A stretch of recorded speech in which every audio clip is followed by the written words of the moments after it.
Hello, I'm Tima. I go by T, she, her, and welcome to another episode of the Around the Hearth podcast. This show draws on the experience and play of the Open Hearth Gaming Community. We're an online TTRPG community that organizes online play of lots of primarily indie tabletop role-playing games, including story games, OSR, solo games, and more. We do require the use of layered safety tools in all of our online games, which you can learn more about in our community code of conduct, which you can find at openhearthgaming.com/code-of-conduct. And as usual, we brought on a pair of community members here to discuss their recent gaming and drill down on one RPG they've played, read, or watched. And today we are joined by Moria, she, her, and Shane, they, them. Let's go around, give you a second to introduce yourselves, and then we'll get right into talking about what your recent gaming has been and what your special game that you're pulling out to talk about in more detail is. Yeah, Moria, do you want to kick us off? Yeah, hi, I'm Moria. I am a bit of a regional kind of in-person gamer. I run a bunch of open table stuff and strong focus on community and anti-capitalism and access and that sort of thing. So yeah, that's my approach to the games. Thank you. Shane, do you introduce yourself real quick?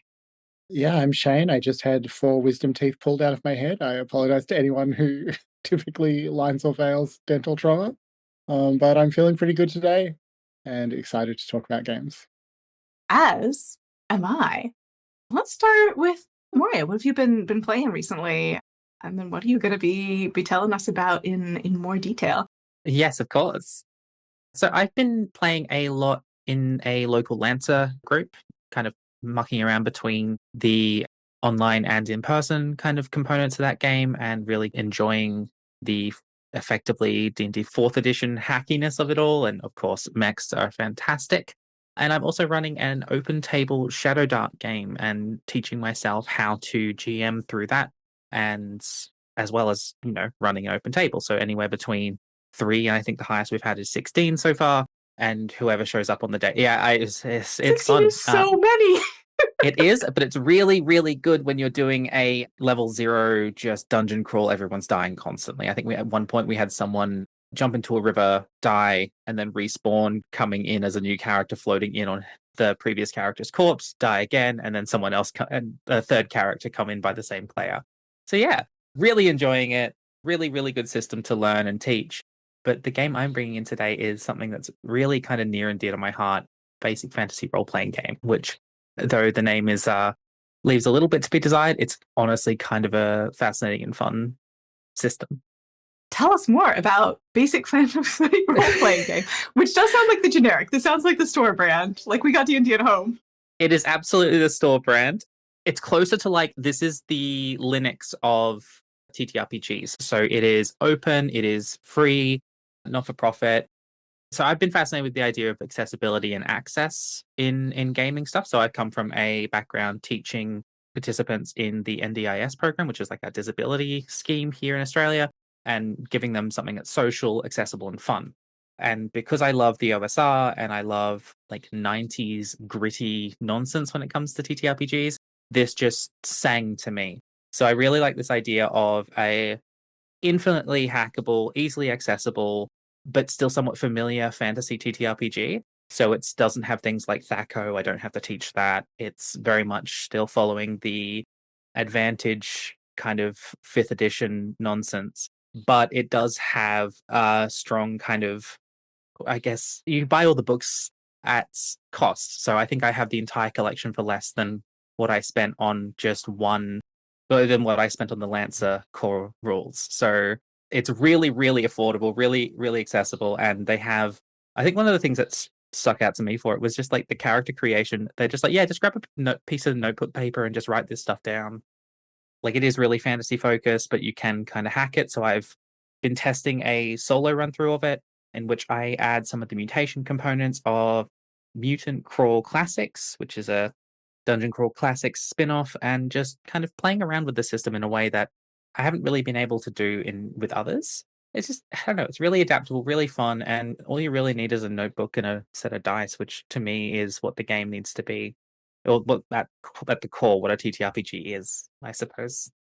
Yeah, so would you say it sounds, I'm not familiar with the system, so this is just me being curious. No, of course. It sounds like it's a little bit more combat focused in the sort of play that it supports, and a little bit less like social role play, or a little bit of both. Yes, so like the social roleplay stuff, obviously I would prefer things like Powered by the Apocalypse and things like that, anything with a playbook. This is a lot closer to like old school, maybe even second edition D&D, where it kind of is attractive to the Gen X kind of space, as well as, millennials and below. But yeah, definitely a bit more combat focused, but it has a lot of breadth when it comes to that story component. Like, I often don't make people figure too much out for the game beforehand. Like, you don't need to figure out, like, hey, yes, I've got to roll this stat, or I've got to roll this stat, or I don't know, that sort of thing. It relies a lot more on player knowledge than character knowledge as well. So it's a bit more like a puzzle dungeon crawly sort of thing. I think I'll probably slowly convert my Shadow Dark game over to it, because I think it also allows for a fair bit of hex crawl and things of that nature, which for folks who are jumping in, that's kind of a fit for that kind of structure. Yeah, I'm just I think for me it's mostly just the access, like not having to rely on folks to either go and buy a book or, God forbid, send text to one another and kind of engage in piracy for indie spaces, which I obviously don't agree with. So I don't know. That's kind of where I'm at. Hope that makes sense. No, it does make a lot of sense. I realized halfway through you talking about that I had totally misunderstood which game we were talking about, and that basic fantasy roleplay is not the same as basic role playing, which is No. the engine that Call of Cthulhu runs on. Yeah, and it does sound like, especially you were mentioning sort of open table, pick up play, maybe more one-shot focused. It sounds like it would be a pretty good system for that. Honestly, it fits for a lot of systems. There's a universal world that someone's been building for 20 odd years. So it's this big, yeah, it is a huge setting. I've got 3 of the 16 world books for it on the shelf that I've been slowly reading through and trying to digest. Definitely inspiring me to look at like larger scale world building, and even looking at fiction and world building as well, which is kind of fun. But yeah, it can be played across anything. I've done a horror one shot in a similar system in Old School Essentials, which I think could really adapt nicely into there. But again, I'm very much an OSR gamer because I really like that gritty dungeon crawly stuff. Like, I'm a war gamer at heart, so this kind of melds nicely for me. 16 books of setting, does that mean it's kind of like kitchen sinky fantasy, or is there a Uh specific? it's a little bit kitchen sinky. It's also like, I view it as, it's kind of like a spaghetti fantasy in some ways. Like, if you've read Bracolia. I can't quite remember. There's like a spaghetti fantasy Italian setting that is making the rounds at the moment. It's a little bit similar to that. You can make it as goofy as you need, and I tend to run pretty silly. I never heard the phrase spaghetti fantasy before, but I'm intrigued and we'll seek some out. It's a lot of fun. I highly recommend it. If you're like, a lot of modern indie games that I'm finding have a strong focus on storytelling and a strong focus on inter-character kind of interactions. This is complete opposite. This is nonsense to the nth degree. It's really, really good to kind of, I'm finding it also helps convert people a little bit from the hyperfixation on actual plays. So things like Critical Role and Dimension 20, people coming into the hobby from there, though this is kind of what it is actually like. It's not a scripted kind of event. It is goofy in the way that human interaction is, not in the way that a comedy show is. So it can kind of help people in that regard too. Yeah, it sounds like you could also bring in a lot of sort of system agnostic dungeons if you wanted to run somebody else's pre-written module. Oh, absolutely. I've done that a fair bit. Bob the World Builder did a recent Kickstarter where he had a bunch of like one-shot dungeons, and I've run like 2 of them in Shadow Dark, and I can see it working very well in there. And the link for that, as always, will be in the show description. So if you want to go check it out, the system, basic fantasy role-playing game, just to be clear, which specific system we're talking about. It's all free. Thank you, Moria. Shane, what have you been up to? So my recent gaming, and I'm going to somewhat stretch the ordinary meaning of the word recent to get to the game that I really want to talk about. But at the moment, I'm running some Mothership. Other recent games, I ran some Strange Towns, which is one of the spotlights for Cortex Prime that I wanted to check out. a couple of games of Good Society, both the playtest and the sort of classic version. I played in a one-shot of Under Hollow Hills. I had a really fun game of For the Queen with some ordinarily non-gamer friends who had very strange ideas about who the Queen might be and what the world the Queen lived in might be. And the game that I'm going to talk about is Fearful Symmetries. Fearful Symmetries is by Steve Dempsey. It's sort of sold as a campaign for Trail of Cthulhu. I think of it more as a source book. Maybe I'll get into that a little more. But the premise is that the characters are sort of budding occultists in the 1930s. They get initiated early in the campaign into sort of the arts of magic. And to develop their power, they have to seek out these places of power and attune to them. And the places of power are sort of scattered across the countryside of 1930s England. I just think it's a fantastic source book. It has lots of really great inspiration for all kinds of campaigns, not necessarily the campaign that it's sort of selling you. There's really great resources about using folklore in a horror game, improvising folklore, improvising investigations, lots of stuff about having magic, characters using magic who are basically ordinary, all kinds of really great resources. And that premise is just really compelling to me. I've maybe read, Jonathan Strange and Mr. Norrell a few too many times. Bucolic English magic with a tinge of horror is very appealing to me. And it was really satisfying to be prepping this game and, just to like look up a small English town on Wikipedia. And inevitably, there would be the most gonzo details in the history of this town that I would never have come up with on myself that could just be inserted. The giant horse on the hill that disappeared when the Victorians became so prudish that they stopped the traditional folk practice of holding a giant orgy to scourge the horse back into the hill, and the nearby windmill that was destroyed by lightning. It was just a wealth of resources. I was excited to do something that I've wanted to do for a long time with this game, which was to run a cosmic horror game. Because sort of part of the setup for the game is like you encounter these folkloric horrors, your goblins, your ghosts, whatever, but underlying them is the terrible Lovecraftian truth. And I've never been much of a Lovecraft fan, but I was excited to sort of sub in some contemporary cosmic horror writers that I like, and I think that worked really well. We had some Laird Barron and some Nathan Ballingrud. The other thing that worked really well in this game was my players, including you, T. Very generous players who gave a lot, contributed a lot. I think I have to shout out Puckett, who was, I think, called out for the same character on one of the other Open Hearth podcasts that I listened to this morning. Just the most abject chaos goblin behavior that I've ever seen from a player. No bad decision that was not made. At no point in any way interested in doing the obvious thing, just constantly zagging. It made for really exciting play. And I also came up with, this is something that I'm really happy with. I came up with a new approach to NPCs that I tried out in this game, and I think it worked really well. Because historically, I feel like my NPCs have never been that interesting or compelling. And I just sort of fell into this idea that all NPCs can be classified as either hot or disgusting. So when an NPC needs to be introduced, this is the only decision you need to make. Are they hot or disgusting? And you just run with that. Many different ways to be hot, many different ways to be disgusting, but just a good, quick binary decision that fed lots of fun play. I know someone listening is going to say, but why can't they be hot and disgusting? And I acknowledge that in real life, there are many who cross this boundary. But for the purposes of this approach to NPCs, it's one or the other. So yeah, I would really recommend Fearful Symmetries to anyone who likes that sort of trad horror investigative style. I think it does set up your sort of mystery or module so well because the players, there's a clear reason why they're doing what they're doing. They know roughly what they're looking for, a place of power. It's a pretty constrained sort of investigation that I found really easy to prep and set up and improvise. It's just a really great book with lots of cool stuff in it. I guess we all found that the gumshoe rules didn't work as well for us, but I don't know if we need to go into that. But the source book, if you treat it somewhat system agnostically, I would really recommend.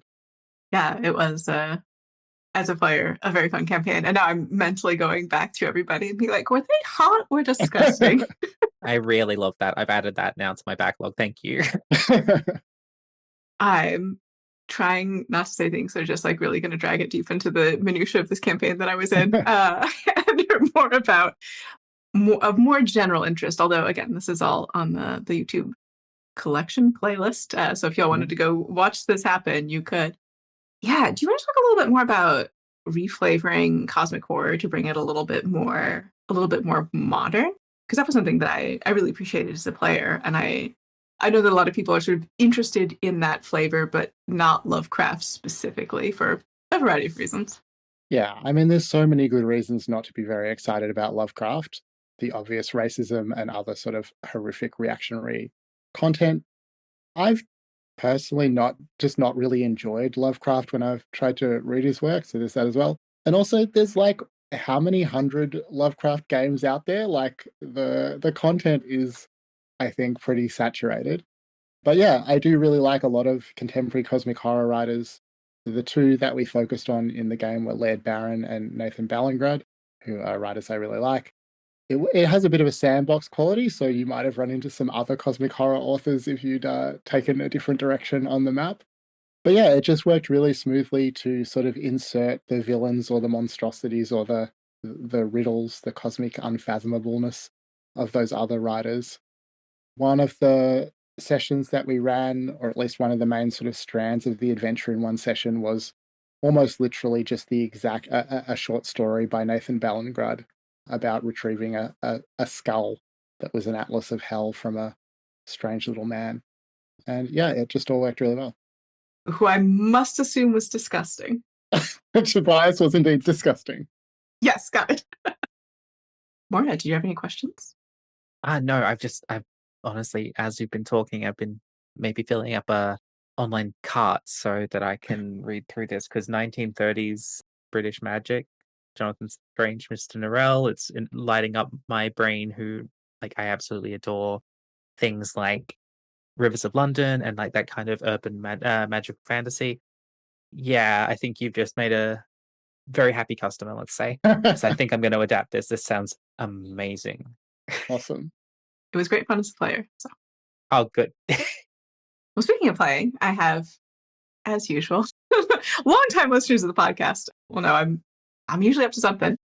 On the Hearth, I just did a two-shot of Beach Blanket Body Bag with Dominic, which is like a 1960s, it's carved from Brindlewood, it's like a 1960s beach party / horror thing. I have not seen many movies, but I have actually seen Gidget. So I was like, I know one of the touchstones, haha, which is delightful. Also, I'm in a campaign of Rune Seekers of Glorantha with Alan, which is not a setting that I was very familiar with previously, but I'm having great fun with. I believe Alan did record that, so again, if you want to go watch and find out more, please do.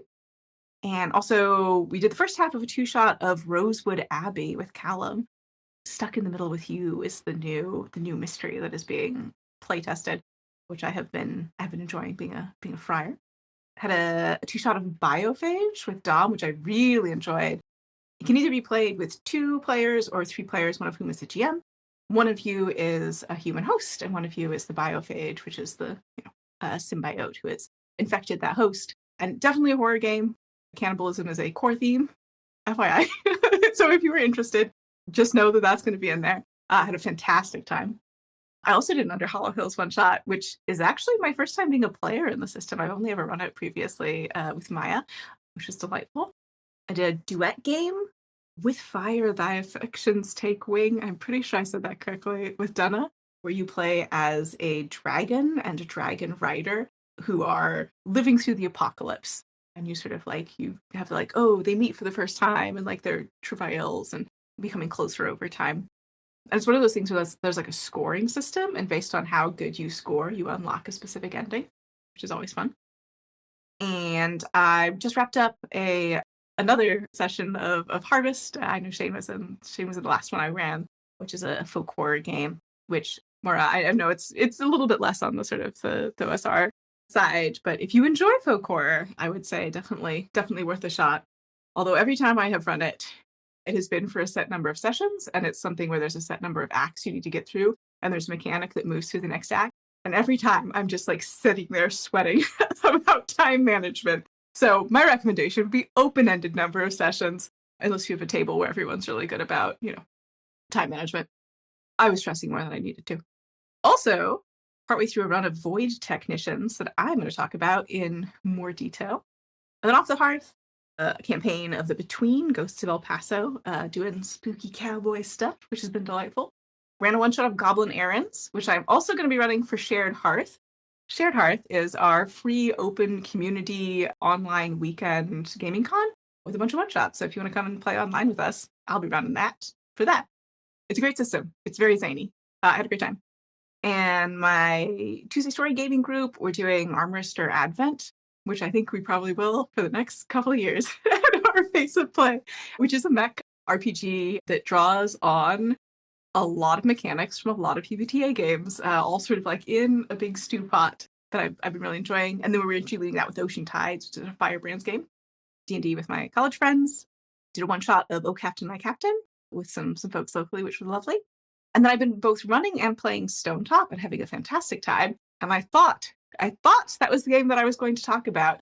And then Void Technicians, I've been having such a good time with, and it's such an interesting system. And I was like, everybody knows about Stone Top at this point. Classic XKCD expertise bias thing. But I think it's much less likely that people know about Void Technicians. So let's talk about it. So Void Technicians is a Firebrands game. It's based on the Firebrands framework. It's a series of mini games, and the tagline is steal elusive parts, provide tech support, jailbreak a space tractor. So you are the crew of a spaceship that is doing illegal repair work on industrial heavy machinery, and it is illegal because a corporation would prefer that you not. And if they find you, they will hunt you down and do unpleasant things to you. So you are outlaw repair technicians. This year, I counted it before we started recording. I've run 10 different Firebrands games, like different systems that use the Firebrands framework. And this one, it's really sticking out to me as an interesting evolution of the mechanics, of smoothing over some of the pain points that I think particularly newer Firebrands players run into. It is not flirty or sexy at all. So it's more on the stew pot side than the in-dreaming Avalon side. Just so you know, right? That's just not the tone they're going for. And it was made as part of a jam, the Eternal TTRPG jam in May 2025 for Void Rituals, which I was not previously familiar with, but thought might be relevant. Some of the big differences between this and like a regular Firebrands game. So one big thing is that the crew has a bunch of shared resources. One is Scratch, which is money, which you need to bribe people to move to the next system, which you need to, there's various mechanics and various mini games that will require Scratch. Salvage, which you need to do a job, which is how you get Scratch, right? So these are the parts that you're using. And then Heat, which goes up the more that you interact with Eclipse. And again, there's various things that will increase it, various amounts based in the various mini games. When your Heat hits 12, you trigger one of the two end mini games. So one is Move On From Here, which is like, we're done with the system, we're going on to another system. And the other is Well It Lasted, which is like a bittersweet, dramatic conclusion. And one of the things that I want to call out from the system that's really, really nice is that there is a specific way to end the game, which not all Firebrands games have. The King is Dead does, things that are sort of descended from that do. But having specific, this is the thing that mechanically triggers the end of the game, we haven't gotten there yet. Spoiler alert. I guess it's not a spoiler alert. We haven't gotten there yet. We still have one session left.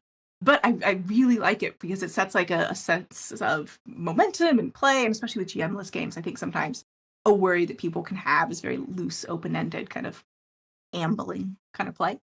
It also has another triggered minigame, Drift Among the Stars, which is triggered after every round of play. So however many players you have, each of them is going to pick a different minigame. At the end of all those minigames, you have this like social hangout on the ship, interact with each other sort of minigame, which is a really nice way if you've ended up like with some pair of people haven't interacted during the round for whatever reason, for them to have a chance to interact and to have just very structured sort of like low stakes messing around on the ship type of time, which I really, really like.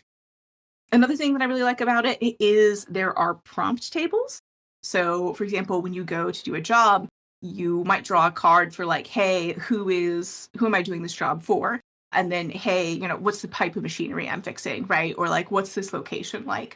And these don't have repeats. So when you draw from the card, you just discard it for the rest of the game. which, again, sometimes when you're starting a mini game and a Firebrands game, it's GM-less. There can be some hemming and hawing, like different ideas, and having specific prompts to immediately jump into and a warm start, if you will. I mean, I think this group would have been fine without it, but I think especially a less experienced Firebrands group, I could really see it, sanding those edges. And also, it is fantastic to run online. So usually when I go, I pick up an indie game, I'm going to run it online. I'm like, all right, time to make a weird Google sheet and, do a bunch of prep. I had to do nothing. The PDF fully hyperlinked, like the headers are correct, the index works, everything's clickable. Beautiful. And it came with the Playing Cards IO already made. So it was just a file, you upload to Playing Cards IO, everything is done for you, it's all labeled, it's beautiful, it's very tidy. My prep was, I made just like a little reference sheet for us with our safety tools on it. And like, that was it. It was very, very straightforward. And I really appreciate that. This is someone who tries to run a lot, which means that it takes a lot of time to prep things. So yeah, really fun, especially if you have like strong opinions about like right to repair, or you're like, it would be nice to play working class characters. Or, you really like, it's kind of got like a Cowboy Bebop kind of vibe. If you're like, gritty space, I'm really into that. Definitely check it out. It's on itch. It's not that expensive, and really, really easy to run online. I really like Firebrands games and have been, excited to see the different ways that they're evolving and, introducing different kinds of structure and support. But no flirting in a Firebrands game is maybe a step too far for me. I saw your face just drop as that came up. That's fantastic. Indie games seem to be so built on flirting stuff. I haven't really experienced any Firebrands games, but I am going to dig through that. Wow. By the looks of it, it's actually just pay what you want. Yeah, it is also, I mean, a lot of Firebrands games will use like reflavors of like the original games, right? Like a dance, a chase. And this one, all the games are original. So there's like, I think 4 different types of jobs you can do, 3 different types of ways you can get things. Like there's a heist, you can go to the black market. There's a way to reduce heat. So yeah, it is very much like taking the mechanics of the framework and rejiggering them pretty significantly. And one of the ways that it's rejiggered is, bring your own flirting. BYOF. Yeah, so that's Void Technicians by Paul Doyle. I never actually said the author's name. Good game. If you're into the theme, I would definitely recommend checking it out.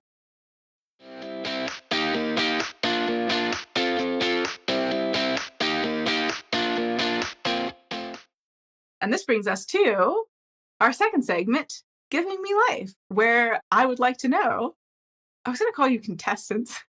Well, I should have put more thought into this section. I don't know, I'm imagining game show music. That mean I get to win the podcast? That's great. What's this? You've both won the podcast, yes.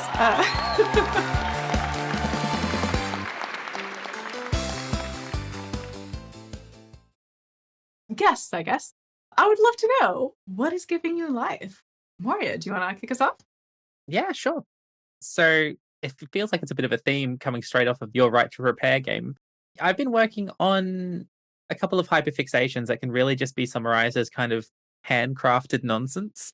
So I've been working over the last few months on converting my wardrobe into a 100% handcrafted, so stuff made by me, capsule wardrobe, because I'm reaching the point, like I think it's probably a thing a lot of people experience, but nothing I can buy from general stores anymore really lasts all that long. So I've gotten a bit sick of it and slowly started to convert into, fully crocheted, knitted and sewn stuff that I've made myself. So I've been looking for patterns and slowly doing things like I've knitted a few tank tops with really, really fine cotton yarn and sewing costumes and stuff for a couple of events that I've made that are also, everyday wear. And then on the other side of that is I've gone almost exclusively to hand sculpting miniatures for tabletop role-playing style stuff, as well as war games and things like that. So I'm very much focused on just making do with what I can find. And it's also just, I don't know, looking at a lot more of those skills that I really want to have, but time gets away from you in the modern world, So yeah, that's kind of been what's been giving me life lately. Handcrafted mini sounds incredible. I want to see some photos. Yeah, there's a tabletop war game I've been a little obsessed with called Turnip 28. Don't know if that's something either of you are familiar with. Basically, Napoleonics taken over by parasitic potatoes. So all of the Napoleonic miniatures have like long snouts and tufts of grass growing out of them, and they all look a little bit wild from that. And kit bashing stuff for that has been really fun. I've been making trains out of trash and things like that for another game, and like set pieces, things like that, and sculpting little fish people for it as well. So it's like, I don't know, taking inspiration from different art pieces that I've engaged with over the years and building my skills. I'm still very novice at it, so a lot of the stuff isn't going to look good, but that's comparing it to stuff like, what do most people use? Hero Forge, things like that. I don't know.